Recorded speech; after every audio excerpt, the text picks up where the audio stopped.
Welcome my dear future loving nursing officer. आज हम देखेंगे 1000 गोल्डन कीज जो एंटीपार्टम केयर का है दोस्तों।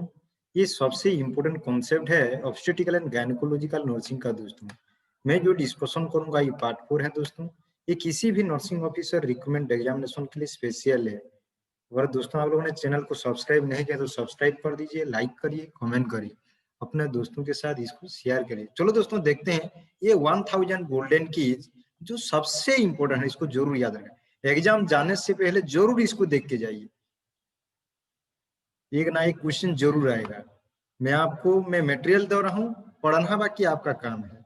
ये मत सोचो कि हर चीज पढ़ना पड़ेगा। एक तो टाइम टेबल बनाइए, टाइम टेबल के हिसाब से पढ़ना है। मेरे को ये टाइम में ये पढ़ना है, ये नहीं एक तो या 10 दिन या 15 दिन अगर अच्छा सा अगर आप लोग टाइम कर लेंगे तो आपका मुकाम जरूर पहुंच जाएंगे। चलो दोस्तों, मुकाम कैसे पहुंचेंगे उसका मैं आपको जस्ट टाइप के सपोर्टिव हिसाब से आप लोग हेल्प कर रहा हूँ। बाकी आपका काम है मेरे चैनल को थोड़ा लाइक करेंगे तो मेरा जो है ना और थोड़ा और अच्छा अच्छा नर्सिंग का जो इम्पोर्टेंट है, मैं जितना अभी तक दिया हूँ एग्जामिनेशन सब में क्वालिफाई हूँ। टोटल ओवरऑल में 6 एग्जाम दिया था, उसमें 4 सिलेक्ट हुआ था। ओके, एट लास्ट में अभी सेंट्रल पीएसयू में हूँ दोस्तों। चलो देखते हैं अभी। तो दोस्तों यहाँ पर हम देखेंगे the fourth Leopold manoeuvre.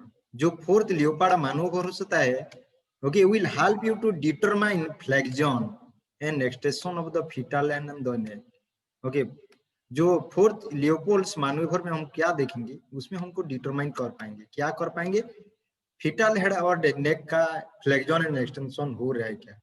To perform fourth of Leopold's manoeuvre, place your hands on both sides of the lower abdomen and gently apply pressure with your fingers as you slide downward towards the symphysis PV। इसको जरूर याद रखना है। If head is presenting part, one of your hands will stop by the cephalic prominence। अगर presenting part, अगर head अगर presenting part है तो जो सेफेलिक प्रोमिनेंस में आपका हाथ वहां जाने से स्टॉप हो जाएगा। If the fetus in the vertex position, you will feel the cephalic prominence on the same side as the back। इसको भी जरूर याद रखना है। RH isoimmunization occurs when the RH positive fetal blood cell cross into the maternal circulation and stimulate maternal antibody production। In subsequent pregnancy with RH negative, RH positive fetuses, maternal antibodies may cross back into the fetal circulation and destroy the fetal blood cell in RH isoimmunization। दोस्तों जो होता है उसको एक तो disease होता है, जो एक तो सिंड्रोम होता है, फिर एरिथ्रोब्लास्टोसिस फीटालिस बोलते हैं दोस्तों, उसको जरूर याद रखना है। उसके बाद दोस्तों देखेंगे ग्राविडा। ग्राविडा मतलब क्या है, इसका मतलब क्या है, ग्राविडा का मतलब क्या है, नंबर ऑफ टाइम से वुमेन हैज बीन प्रेग्नेंट। एक वुमेन कितना टाइम प्रेग्नेंट हुआ है, कितना बार प्रेग्नेंट हुआ है, उसको बोलते हैं ग्राविडा। पारा का मतलब क्या है दोस्तों, ओके, किसी भी मदर अगर ओके आफ्टर 28 बेसिकली जो लिया जाता है 28 वीक्स लिया जाता है। ओके, अगर वायबल पीरियड अगर कंप्लीट हो गया है 28 वीक्स, ओके, उसको बोलते हैं पारा दोस्तों। इसको भी जरूर याद रखिए। ये मैन हुई थे हिस्ट्री ऑफ डायबिटीज, ये वुमेन का ऑलरेडी हिस्ट्री है। क्या हिस्ट्री है, डायबिटीज है। Has an increased risk for perinatal complication. Okay, उसमें क्या हो सकता है, हाइपोटेंशन हो सकता है, प्री एक्लम्सिया, न्यूनाटल हाइपोग्लिसीमिया दोस्तों, इसको भी जरूर याद रखना है। Tocolytics are used to stop labour, tocolytics are used to labour contraction. Okay, इसका काम यही है, इसको भी जरूर याद रखिए। ओके, जब टोकोलैटिक्स व्यवहार किया जाता है तो इसका जो कॉमन एडवर्स इफेक्ट एसोसिएटेड रहता है उसका नाम क्या है, क्योंकि एडवर्स इफेक्ट क्या है, मोस्ट कॉमन पल्मोनरी एडिमा। इसको भी जरूर याद रखिए। उसके बाद दोस्तों oxytocin is the hormone responsible for stimulating uterine contraction. ये भी कोई एग्जाम में आ सकता है दोस्तों, इसको भी जरूर याद रखिए। The weight of the pregnant uterus is sufficiently heavy to compress the vena cava, which could impair blood flow to the uterus, possibly decreasing oxygen to the fetus। इसको भी जरूर याद रखिए।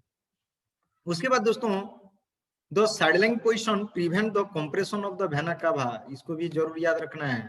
Okay, sideline position mean left side, okay, eating small frequent meal will place lesser pressure on the esophageal sphincter, reducing the likelihood of the regurgitation of the stomach, content in the lower oesophagus. कभी कभी क्या होता है, क्योंकि अगर जब pregnant रहते हैं तो थोड़ा ज्यादा खाना खाने से क्या होता है कि रिगर्जिटेशन मीन बैकवॉक फ्लो हो जाता है, स्टोमक का जो कंटेंट रहता है वो माउथ को आ जाता है।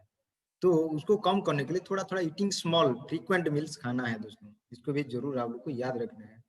ओके, प्री एक्लाम्सिया का जो incident in obeys client is about 7 times greater than the non obeys pregnant clients, इसको भी जरूर याद रखना है। A non-stress test is based on the theory that a healthy fetus will have transient fetal head rate acceleration with fetal movement. Serial ultrasound will detect intrauterine growth retardation and oligohydramnios in a fetus. इसको भी जरूर याद रखना है दोस्तों, इसको भी जरूर याद रखना है। ओके, जो प्रेग्नेंट क्लाइंट्स रहते हैं उनका फास्टिंग ब्लड ग्लूकोज रिकमेंडेड जो किया जाता है 60 to 90 मिलीग्राम पर डीएल रहना चाहिए।